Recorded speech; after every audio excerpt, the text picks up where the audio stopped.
Boom, we're online. Right, so for those who don't know, Skye is the vocalist of Sulvain. They are a NOLA grunge band, according to their Facebook profile. You guys have got 5,000 listeners on 2 songs alone on Spotify, and you guys haven't even been around for that long either, have you? Well, technically, we've been a band for like 3 years. I think, Okay. But, is technically COVID. COVID. Yeah, So, there we go. Yeah.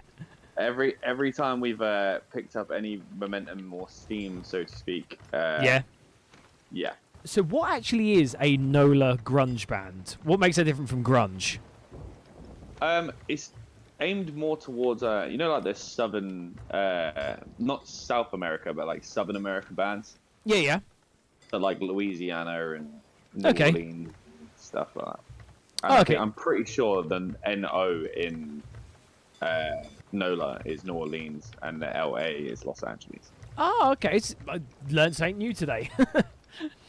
Yeah, didn't even know about that one. Do you think, I was going to say, you don't really see too many grunge bands about these days. And I don't anyways, I don't tend to see many. Do you think it's making a comeback, or do you think it never went away? Like, can you correct me on this? I think it never really like went away, but it's definitely not as big as it used to. Okay. Like, as used to be. But then you've got like there's a Spotify playlist that I follow called post grunge appreciation, I think is the name of the playlist. Link will be in description for that. Yeah. Yeah, I pretty much burn that playlist most days. What sort of bands are we talking about there? Is there any that you can name off the top of your head? I mean, Stained. Stained are in there. Stained, yep. But I'll tell you what, I'll bring the playlist up on my phone real quick, and I'll See what you can find. Whittle off a couple of stuff in there. The first 6 or 7 bands: Lamud, Stained, Silverchair, Shinedown, Crossfade, 10 Years. Oh, so they're all classed in this genre. Okay, Yeah, they're all classed as like the post grunge appreciation. Like it's like post grunge. So it's like after Nirvana and Pearl Jam and stuff like that. You had this like weird sort of section of time where like bands. Those bands are still massive, but not as big as say Nirvana or Pearl Jam. Okay. Right, that's fair. I was saying, because when people say grunge, you initially think Pearl Jam, Nirvana, those sorts of types of bands, but it doesn't really go beyond the 90s, really, when people mention grunge straight away. Yeah. Oh, that's cool. I didn't actually know. You guys have recently recorded your new album, haven't you? Been posting it all up on your social medias? We have indeed. We was in there for 10... Yeah, I think it was 10 days. That was with Neil of Initiate Audio, correct? Yeah, Neil Hudson, who's the guitarist of Chrysler, has his own recording studio, which is luckily for us, well, it's right bang around the corner from me. It was quite nice just getting up in the morning, and the studio was 10 minutes away. Oh, nice. Yeah, that makes it a lot easier. Let's say, what's it been like for you guys recording an entire album? Because so far you've only done singles. What was the process for you is like doing an entire album instead? As you said, 10 days of recording. Yeah. For myself and Rob, it was the first time that we've ever recorded an album of any kind. Whereas obviously I know Matt and Aaron have both recorded albums previously. Yeah. However, it's the real production side of things that's, I don't know, I find quite interesting. Because what Neil brings to the table obviously goes a bit further than just recording our music. It's also what he brings to the table with regards to like his knowledge of like you'll hear on the album when it's released like the different layers to it that like certain small things that he does that makes the song like just come alive. I've been on the receiving end of that. It's been so good. We had one song in particular where we recorded it, and the person who was recording it said, could you just increase that riff just by 10 beats a minute? Increase everything by 10 beats a minute, and it changed the entire song, how it felt. Yeah. And for the better as well. And it's because all you need is that fresh set of ears who are, used to hearing all, essentially just hearing all these bands day in, day out. Yeah. And then, it's just so good to get that fresh set of ears who actually know what they're doing. And, changes everything. We found that, obviously, for obviously 2.5 years being locked away, we just practiced the hell out of everything. Yeah. We pretty much practice every Tuesday, Mm-hmm. no matter what, without fail. Anytime that it was possible to have like 4 people in a room. I was gonna say, did you mean like as a band together in a room? Yeah. Yeah. Mm. Every time that we was allowed, we would basically. Even through the different stages, we were still practicing. Yeah. Yeah, it's incredible, like, because you did have that moment of like, is it okay for us to practice? Are we allowed to do the thing that we love, sort of thing? Like, is this okay? Yeah, it was a strange one, to be fair, and we was constantly just keeping up to date with the updates, so to speak, of whether we were allowed to practice. And then there was this weird grey area at one point where it was just like, if it's classed as like a second job, so to speak, Yeah. you can technically practice. Which we obviously couldn't work out amongst ourselves. It was like, well, technically, we're not making anything off this. I mean, most people know by now that being in a band can be a bottomless pit of money. Yeah, exactly. So, I mean, was when Gojira toured, what was the album they toured? I think it was L'Enfant Sauvage. They made a $9,000 loss on that tour. Yeah. It's like, and they're one of the biggest metal bands of like modern day. I mean, who was it? CJ from Thy Art Is Murder. Yeah. Remember he quit and he came back? Yeah. Well, I have a feeling that was to do with like some of the time it's good to have like the right people behind you. Yeah. Telling you exactly what you can and can't be doing. What I find insane is the amount of bands that are huge but have they don't have the right management behind them pushing them in the right direction. Yeah. So I remember when he posted about it, I think one of the guys from Avocado commented on the section and did like a massive breakdown of why they shouldn't have made a loss on their last tour. Yeah. And what they could have done. And then all of a sudden, I think it was about 6 months later, CJ had rejoined the band. The band was up and running again. That was it, yeah. So I'm like, I don't know for certain, but I think they changed management and changed booking agent. That is possible. Yeah, I mean, years ago, I put on a Crazy Town in Rushton. They were like one of my headliners, and one of the things that was in their rider was a white pair of socks, and every promoter was sent that. So every promoter had to supply like a pack of white socks to can't remember his freaking name. Swifty Shellshock, that's his name. Just to wait, a white pair of socks. Are we talking about what?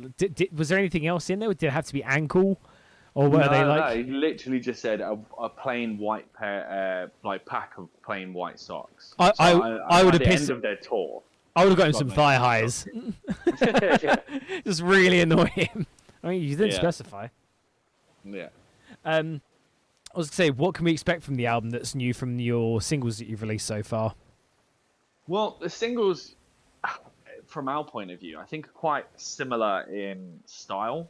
Mm-hmm. The main things that you're going to notice from the album is, I think, bar 1 or 2 tracks, it is, if you've ever seen us live before, if you haven't seen us live before, you'll see that we go through like this whole journey, so to speak, when we actually perform, and we tell almost like a story from start to finish. And it's not as straightforward as just the same tempo of music, the same style of music. It chops and changes all the time. Yeah. So the main thing that you'll probably, if there's going to be a shock, so to speak, is if people dig the 2 singles, it's not guaranteed they're going to dig the album. Yeah, I think there's only 1 or 2 more songs that are similar to the singles. So. Cause I was gonna say, because even if you do write if you do write an entire album, you do have that choice of, do we just throw in as many songs as we can that we know that we like together, or do we actually write a story or a concept, and do we keep to that? And like, how do the songs then tell that concept, and how do they all like fit in together? Because you do hear that the difference in those sorts of things, that you can go back and listen to a certain band and be like, these all don't sound like they came from the same writing period. It seems like they just took all the songs that they've written until this point and thrown it together. I think bar 2 of the songs, so it's a 8-track album, not including the intro. Technically 9 if you include the intro. It's like a minute 25. Of the 8 songs, 6 of them were written at one period, and then 2 of them were written really late on. Oh, okay. To the other. So, yeah, so my next question was going to be, considering like we've been in lockdown for like most of your band's like career, what's the writing process? What's the writing process been like pre-album, post-album? Also, watch out, there is a ship on the east side going absolute ham at another one. Yeah, I think one's a player and one's a ghost ship over there.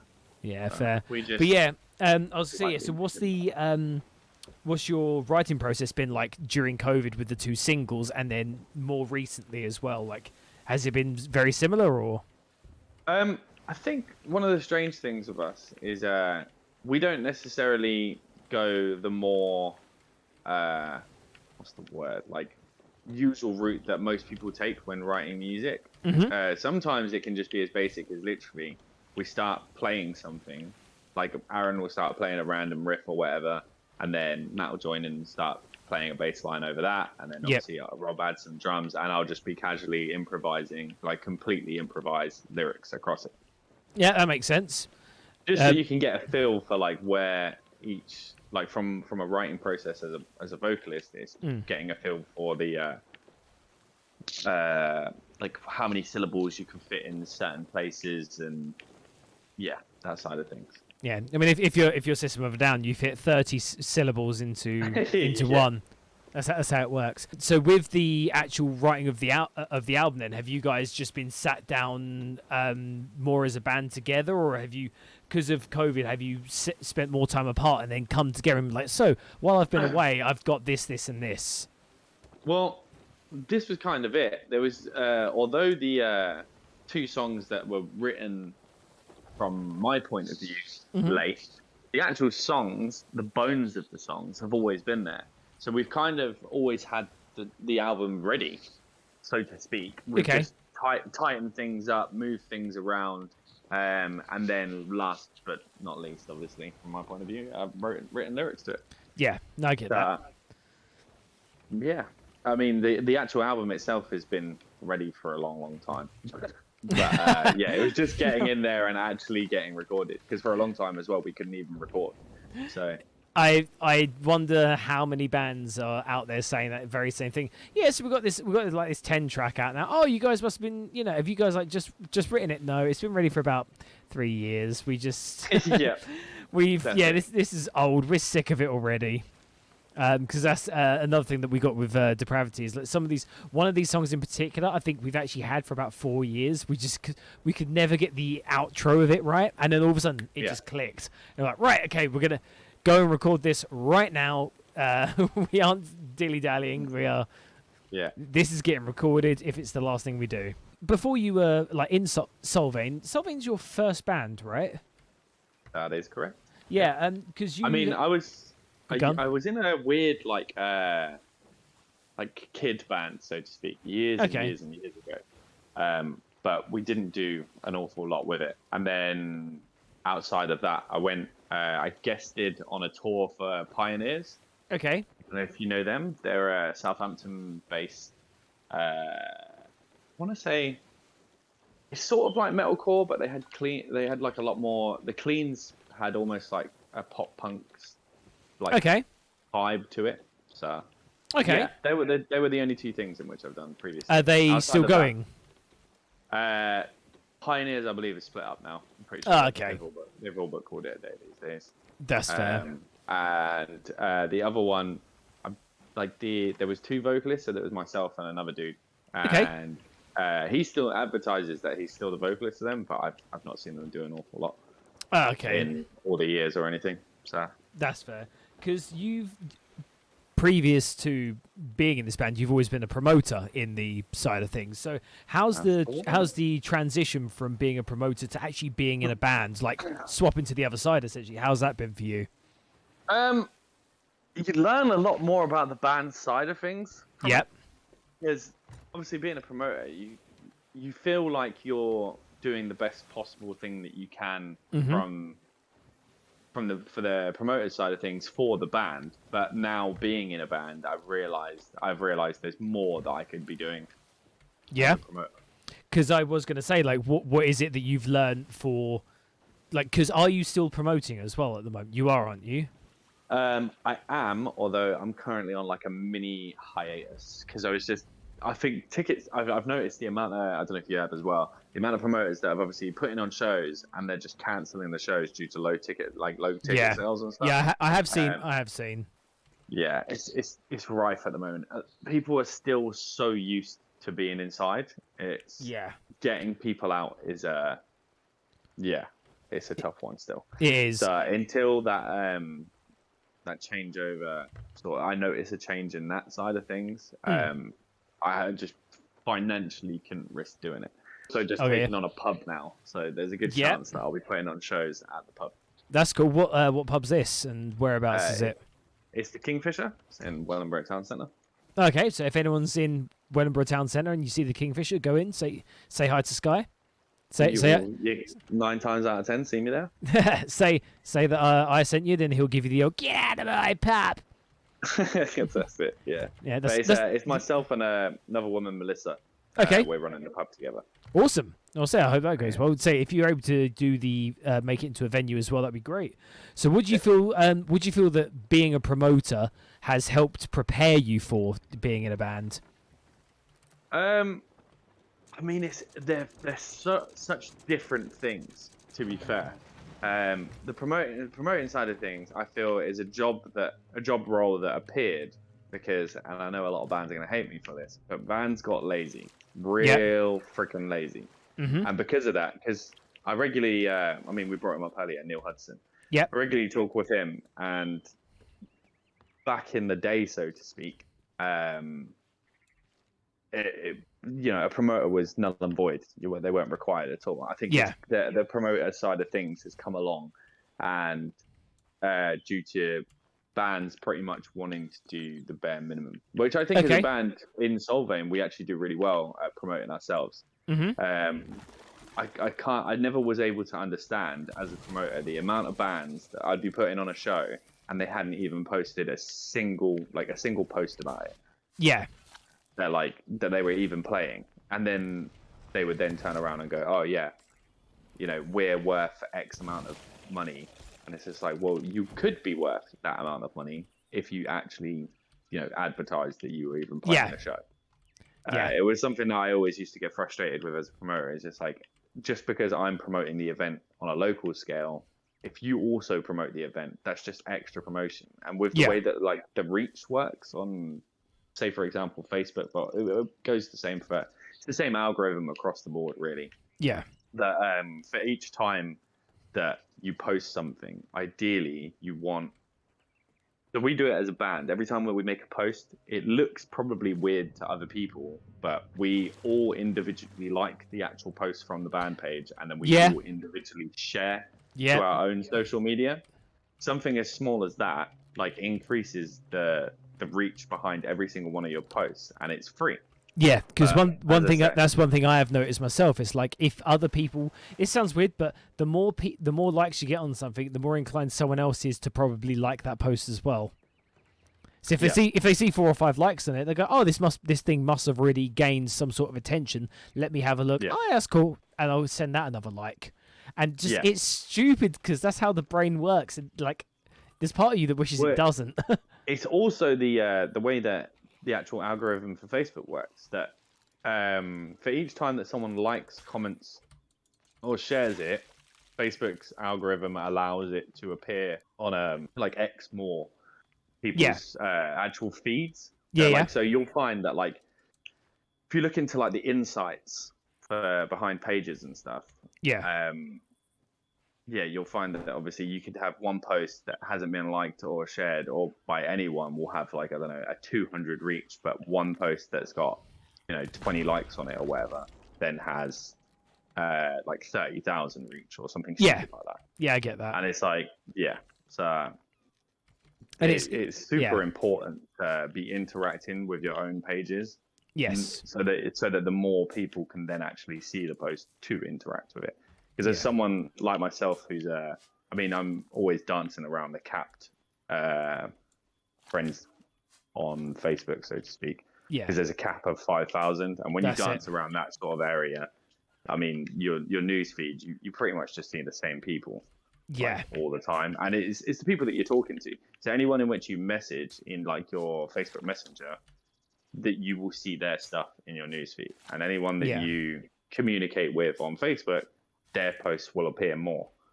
So in theory, every single time that you like and share your own posts, you're just increasing how many more news feeds you're appearing on. Yeah, no, that's fair. That's fair. Would you feel like so being in a band now? Would you feel like being in a band has taught you about when you go back to being a promoter? I think the biggest change is going to be how I interact. I personally will interact with bands, because I think sometimes I can be. I've come across in the past as quite short and distant, but it's because I've always wanted to keep like a very much a business over friendship relationship with bands. The one thing that's obviously noticing from being in a band is there's nothing worse than arriving at a venue and then when you talk to said promoter who's running the show, or even the promoter's not even there. And I had a real bad habit for not actually being at shows on time. Right. Okay. So I think that's one thing that I would change. Is because at that point you do always worry, especially if you arrive at a venue and things aren't set up yet, which is always the case with my shows. Not due to anything more than the venues only open at a certain time. They're not. They don't operate 24 hours. Not 24 hours. They don't operate 7 days a week. So the sole reason they are opening is for me to run the show. So often some bands have arrived and the venue's not even open, and they're like, "Oh, what's going on?" Yeah, no, I get that. I never really, thought about that until being in the band. Until so and now when you actually go back, that's something that you can definitely take on board. How's it been having Matt join the band? Because he's your latest member, your latest bassist. He is indeed. I mean, he's a massive, like a huge shake-up for us here. It's been awesome to have him on board, to be fair. He's super cool to work with. He's also a really easygoing person as well, which helps so much more. Yeah, to say, because whereabouts did you find him? Like, was it just a, hey, looking for a bassist, and he popped up, or did you already know him prior to? Well, I think all of us knew Matt previously anyway, due to what's his name? I mean, I knew him from putting on shows, but a lot of people know him from also being at shows, because he always attends quite a lot of shows as well. Okay. So he's just been an all-round well-known guy throughout the scene. I'm hearing gunfire. I'm just. Yeah, it's me. Oh, it's you. Right. Okay. Right. I was about to say, just make sure we're not being shot at. So with you guys got through on the wild card of Metal to the Masses.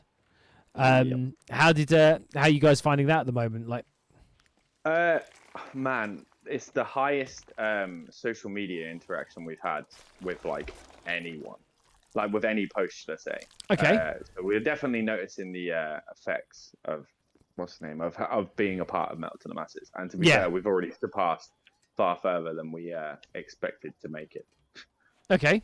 We was being generous that, from our perspective, obviously Leicester's not exactly our hometown, so to speak. No. We weren't sure how we were going to fare. For me, it was literally I just wanted to make it out of the heats, and obviously I weren't sure we were going to be able to pull that off in the end. But we, you guys did. We got there in the end. Yeah. And then we managed to get through the semi-final, which took us all by surprise. But yeah, we're in the final now, I guess. And where hard to process. Where and when is this? Where and when is the final? So the final is next Sunday, which will be the 19th, I believe, 19th of June. Okay. So and it's going to be at the Firebug, which is where we had our semi-final as well. Okay, I was gonna say I better get this interview out quick then. Yeah. Right, if it's already past that date and it's already Father's Day, I hope you guys are having a good Father's Day. And sorry. Whoops. At least you'll know the result by that point.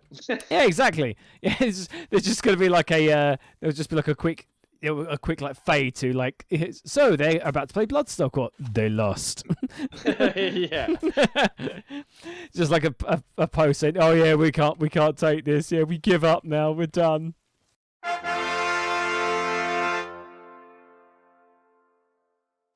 Yeah, to be fair, I think we've all spoken amongst ourselves. Regardless of win or lose, we're all super proud with how far we've got. Yeah, no, you should be proud of it. It's a very good thing to be proud of. With some bands these days, you do tend to see a lot more metal, hardcore type bands. Do you find it hard to fit onto some bills, or are you just like, fuck it, we're just gonna turn up, we're just gonna do our thing and see how people rate it? Or do you find it easy just to mesh with other bands and other genres?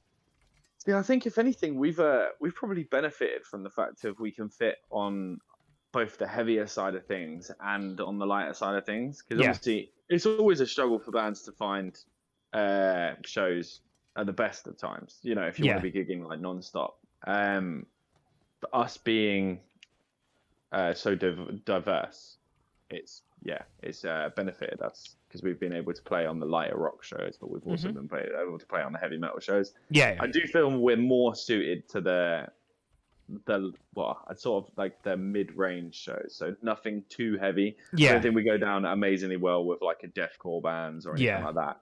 That being said, when we played what's it called, Metal Mania, we main supported this year, and there was a lot of heavy bands on that, and I think we went down pretty well. That was the one of our that highlight shows. Was that at the Black Prince? Was that the one? That's the one. The one I was at. Yeah. So no, I'd say you guys did go down very well. You guys had a very welcoming crowd as well, which is great to see.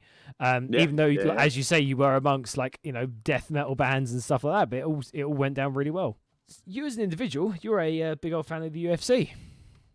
I am indeed. I did mention that earlier. I was like, just drop me a message. I'm just obviously most of the events go on at the early hours of the morning, so sometimes I'll sit up on a Saturday night. But since opening the pub, I've been pretty dead out after work. So I can imagine. Catch up the next day. That's usually me as well. Being a postman, I wake up the next day and then I'm like, oh, let's just open up Instagram and there it is. That's what's happened. Yeah. I was quite lucky today because I was away yesterday. I went to Warwick Castle. Oh, nice. Yeah, man. But so I managed to miss all the results because my phone had died. I managed to get back, put my phone on charge, and then just start watching it and miss all the results from people sharing it on Facebook. That's fair. By the end of this year, who do you reckon's going to lose their belt first out of all the people who have currently got one? I mean, so obviously they'll know the result by now. But I was going to say, Glover Gojira lost his title last night. Yeah. So I reckon the light heavyweight division is probably the most. There's no real solidified person there. No, holding. No, not at all. It's pretty wide open in amongst the light heavyweight. So if I had to guess anyone, it'd be the light heavyweight. You'd say Jiri's going to lose the belt first. Yeah, I mean, I keep writing off what's his name, Charles Oliveira, and he keeps proving me wrong. And then I refuse to say it again. Nothing will happen, and then all of a sudden, Charles will lose the belt. It's like, oh no, he just beat Gavji. Oh no, he just beat Chandler. Oh no, he just beat this, that, and the other. Are you having a nice sit down? By the way, while I'm doing all this digging? Yeah, you didn't notice. I was just thinking I'm gonna take a seat. Dude, I can't find any of these treasures. Yeah, I mean, I haven't looked amazingly well, but I was struggling to focus on talking and also working out. Literally, neither of these are appearing. I don't know if we have to activate them or something, or there's a crash on the server or something. But none of these are turning up. Also, in the current roster of the UFC, who do you reckon? Are there any fighters who you believe are completely underappreciated? And then also, is there anyone who you think's overrated? Personally, and I know loads of people are going to slaughter me for it. Yeah. Everyone writes off Conor McGregor, but he has such. I'd say he's probably one of the most underappreciated fighters, but it's because of his attitude. And he's on the back of a 3-fight loss. Yeah. So I think if he could string, I don't want to see him fight for a title again. I literally want to see him fight, 2 or 3 times in a year, none for titles, and then maybe go and fight. Because the problem is he's coming in and everyone's writing him off because he's fighting the best of the best every single time. Whereas I'd like to see him work his way back up the division, like actually get a couple of fights under his belt, and then I reckon we're going to see, similar to older Conor McGregor. Yeah, I mean, he was featherweight. Him at featherweight he is one of the best featherweights that we've ever seen. And then it was as soon as he went up to lightweight, as soon as he started putting the pounds on, he can't go back to featherweight again. He just can't do it. He can't get back down there. But I also think the lightweight division is so stacked with like really good fighters that he should just abandon lightweight. Like with Gaethje, Chandler, Poirier, and the list is endless of like absolute killers in the division. Yeah, Makayev as well. You have Islam Makayev. Yeah. You've got even Dariush could take him. But the one that I've seen rumors of that they're trying to get started is Chandler versus McGregor. Yeah, but Chandler's agreed to fight him at welterweight, so it will be Chandler coming up to welterweight. I think that's the fight that Dana White wants. But not the fight that the fans want. The fight the fan wants is someone else at welterweight. Masvidal. Masvidal, that's it. That's who the fight fans want. Yeah. There's no way, even with how Chandler is, there's no way he can comfortably stand with Conor McGregor. He just can't do it. He did it with Gaethje, and it was an absolute war. But I think if he does that, if he does that with Conor McGregor, it's a different story, man. Yeah, a friend of mine actually was saying to me, like, talking about UFC, saying, like, I've never seen a fight, all this, that, and the other, like, and they said, can you just like recommend me a fight? And that was the one I recommended. I was like, Gaethje versus Chandler, just watch that. And then he was watching it. He was like, oh, this is gonna be over in like 30 seconds. And he looks at the length of the fight. He's like, wait, this goes on for 15 minutes. And I was like, yep, absolute war. Yeah, and it was one of my favorite things is BT shared it on on YouTube, and then they go, oh yeah, here's the highlights of the fight, and the highlights of the fight were like 12 minutes. It's like 12 minutes. The whole freaking fight, man. Yeah, I spent that entire time watching that fight just like on my feet, just like, what the fuck? Why haven't they gone down yet? If you haven't seen it yet, the Jiri Prochazka and Glover Teixeira fight last night was insane. I heard it was very good, and I do need to see it. I did see the results, but I do need to see what the actual fight was. I haven't had a chance to. I mean, I looked at because whilst I was watching the card, I was like, I didn't know if I was going to have time to make it to that fight. So I was like, I want to know the result anyway. I knew I was going to be doing this, so I looked at the result, but I managed to actually catch the fight anyway. It was by like I finished at like 6:24, so just before we did our sound check. So I managed to finish it like just in time. Yeah, but I checked the result out, and it didn't go down at all. If you just look at the result and go, oh yeah, he won. Yeah, and he won in the 5th round, and like with like a minute or so to go, you'd be like, okay, he probably dominated that fight. Yeah, and then won in the 5th round. It's the complete opposite. Like, it's not. He didn't lose really badly, but it's I think it would have been if it went to judges. I think it was going to like a split decision. Okay. In Glover Teixeira's way, like in Glover Teixeira's fight, like, right? In his way, should I say? But obviously, he lost. Yeah. Because one fight I would love to see Blachowicz against Jiri as well. Yeah, well, he's called him out already. He literally called him out straight after the fight. He tweeted him and said, "Look, let's make this happen." Because awesome. Blachowicz is the #1 contender. I can't remember why he didn't get to refight for his title. I think it might have been shaking an injury, or I know the medical commissioners after a fight, like depending on what damage you took, they'll write you off for like 3 months or 6 months. So I think something like that happened. Skye, but I don't know. Yeah. The entire ocean just went black, and there's some weird music being played. And that's a really big. Oh my god! What do we do? Do we shoot it? What do we do? Yeah, shoot the tentacles. Okay. Oh, I haven't got anywhere near enough freaking cannonballs. I was about to say, normal service will resume shortly. Oh, I can't even aim the cannon at this. Come on. Right, I'm gonna shoot it. Oh, turn! Oh, I've been picked up. I'm in the mouth. Oh, I think I've been picked up by something. What the hell? Oh! I just heard a... Oh, I'm in the mouth. Yeah. I'm in the sea, and I'm drowning, which is great. And I can't... I can see the ship. Oh no, I'm in the sea. Oh no, no, I'll no. back to the boat. No. I'm being hung above something. Oh no, I'm being dunked. Yeah. This is horrible. This is setting off my thalassophobia really horribly. I could just hear crunching noises and I'm drowning. Oh no. I was just being dunked like a biscuit. Thrown in the water again, I think. Okay. Right, I'm swimming back to the ship. Because we are sinking badly. Oh god, this does not look pretty. Yeah, I think I've repaired. All Okay. holes in it. There's it's just that there is a tentacle on the actual on this ship. Attack it with your sword, and I think that hurts. Oh, I'm dead. So yeah, this is Sea of Thieves, people. At any point, if you feel like you're having a good day, CFEs will throw your spanner in the works. Are we out of danger? Everything's gone. I don't know. Maybe. Right, At the I'm moment, gonna repairing bail. downstairs. I'm bailing the water. Yeah, it looks like it's gone. Awesome. Defeat Defeat a the mighty kraken. Nice.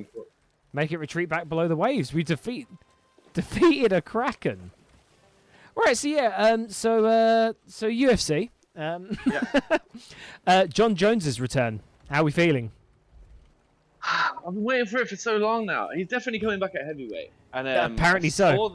I saw that he's been given a heavyweight ranking as well. But Yeah. I don't feel, again, he's another one. Like, he's been out for that long. I know he's the GOAT, but give him a couple of fights at heavyweight with, someone random to start with before chucking him at Francis Ngannou. Because I think Francis Ngannou eats him alive now. I would bet the same as that. I did think, what's his name, Cyril Garn was going to put up more of a problem for him. But it turns out Ngannou has been working on his ground game.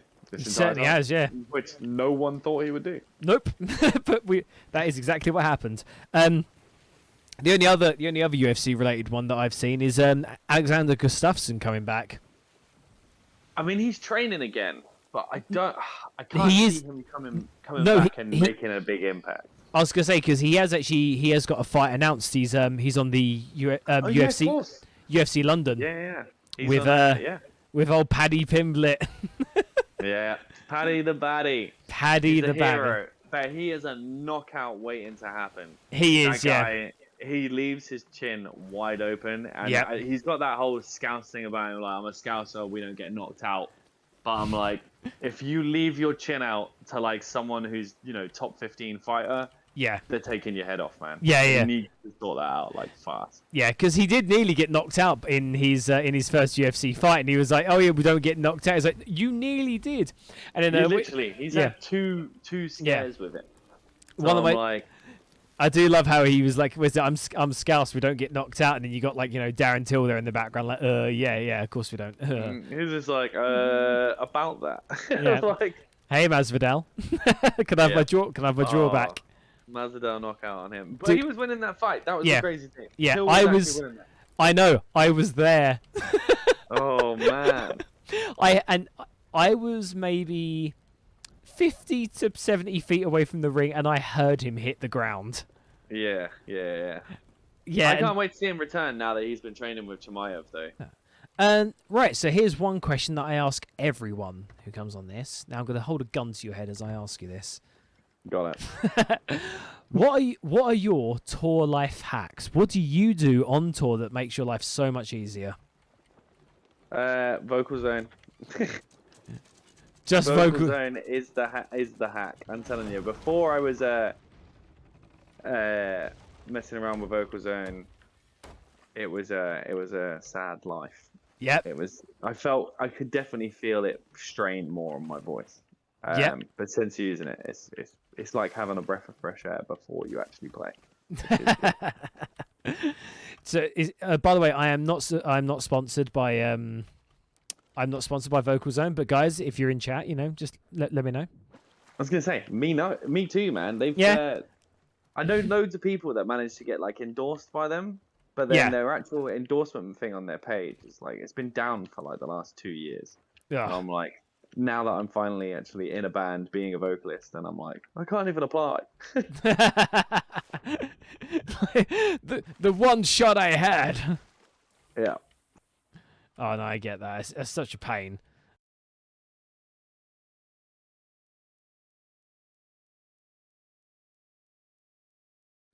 So just vocal zone alone. Is there anything else that you've learned being on tour now? Because you've, as say, you've gone from being promoter to being in a band. Was there anything else that you're like, oh fuck, I didn't think of this? Not an awful lot. I mean, I suffer insanely badly with nerves. So at the moment, I would like to one day get that under control, but Okay. I don't know if I ever will. So normally, I think there's only ever been one show now that I've not puked before going on stage. And God, dude. there's a few shows that even after I've played, I've puked as well.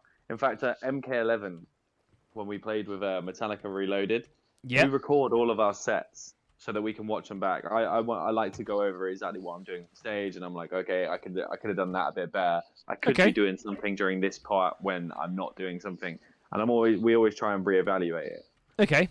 But in the video for the MK11 show, you can hear as the outro is still being played out to the song that we end our set with, which is Solemn. You can hear me in the background puking in a bin. Dude. Just off of the stage. Yeah, that's something that I'm working on. But I've seen a fair few documentaries, and it doesn't give me high hopes. That I think Jonathan Davis and Corey Taylor, and there's a couple of others that still puke even to this day before going on stage. Yeah, I can see that being a thing. Yeah, that being an issue. Well, say I do hope that you find some way of like getting through it, because that'd be great if you were able to. Yeah, I mean it's just not pretty. And one thing that you guys probably missed because you were at the Metal Mania show, I actually puked for the first time on the stage. Oh, nice. And then I had to do the worst thing possible, which was because I made a fuck up, which was I didn't bring another drink on the stage. So the only way that I could puke without anyone noticing was to puke in the glass that was on the stage. And then by the 2 songs later, I'm feeling pretty dry and I had to drink said puke. So that was stupidly fun. All whilst on stage and trying to mask it from other people. Hey kids, want to be in a band? Yeah, it's like, hey, want to be a vocalist? It's not great. Dude, that sucks. I'm so sorry to hear that. I'm laughing, but that's just through like, oh no. It was literally like, Rob was like still playing at the time, and he had noticed I'd been sick, and he had then noticed me coming back to said glass, and he just gave me this look as if to go, please tell me you're not about to do what I think you're gonna do. And I just looked at him dead in the eyes, and I mouthed to him, and I was just like, just don't look at me. And so Rob had to literally face completely away from me whilst continuing to drum, because he knew I was about to re-drink my puke. So was it Exploded Prawn? Do you say that was Dan? Do you say that was? Yeah, Dan. Yeah, he is. He's just in chat. We better make sure there's a bottle of water and a bucket for next time. Yeah. Well, that's the one thing that I've made sure that I've changed up. So now every single show, I always take a pint with me on stage because I like to take a pint with me on stage. Yeah. But now I also take a bottle of water just in case if I need to throw up in said pint glass, I can then use I the got bottle that. of water, and I still got fluids whilst I'm up there. Hey guys, so we've got Sulvain playing tonight, and on their rider they've said 1 bottle of water, 1 bucket. Yeah, that's literally it. This is okay. Let's go. Let's get them on. We'll say he's still not as bad as who was it? Was it Motley Crue who asked for was it M&M's but all the blue ones taken out or something? That's it. Yeah, I mean you get some absolutely bizarre things put on riders, but I did find out over the years exactly what that reason is for. So we put on Beholder years ago, which is well, they're no longer a thing anymore, but yeah, we put them on, and on their rider was they wanted a mini action figure of Yoda in their rider, and I tried to get as much as possible on people's riders, even the stupid stuff. And afterwards, I asked them, I was like, what's the deal with the Yoda action figure? And they was just like, honestly, it's just nothing more than if a promoter goes that extra mile and picks up that, that thing, we know that they, it's almost like a trust test. Like, okay, this is how today's show is going to be. When they go upstairs, they see said Yoda thing and they're like, okay, this guy's here for us. And they know, okay, like, that's, this guy, you can trust him. So I think that's why bands do it, but I don't know. Yeah. That was just what they told me why they did it. So. I was gonna say, without naming any bands, what can you say have been some of the weirdest things you've had on riders? I mean, I've not had anything that's all that weird. Most of it is, I mean, I can't name any bands with some of it, but the amount of bands that ask for drugs is unreal. Really? And, to the point in which they'll say, I want, you know, we're going to do this show for like basically half the price that they'll do it for, but they're making up the difference in what drugs they pick up or whatever. So whatever drugs you're able to supply them with, they'll take that off the bill? Yeah, basically. Wow. And what sort of drugs are we talking? I'm guessing Class A's. Across the board, you get anything. It can be anything from, can you pick me up an ounce of weed? Can you pick me up, you know, X amount of grams of coke? It could be literally anything. I mean, I had one person turn around to me and ask for something. I can't remember what it was, but it was a drug I'd never even heard of. And I had to Google said drug and was like, what the hell even is this? And I don't think that I don't think I even know anyone, like, I've never heard of the drug before. Wow. And it's like a mix of a drug. So it's like a nickname, but it's popular in the States, which luckily I've had a few bands on from the States, so that doesn't give them away either. Yeah. That's ridiculous. Yeah, drugs is the main thing that is popular. It comes up all the time. Yeah. And obviously I can't confirm and deny it if I ever did.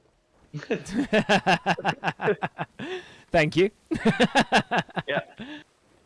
So, what are your plans for the rest of the year, like both in band and out of the band?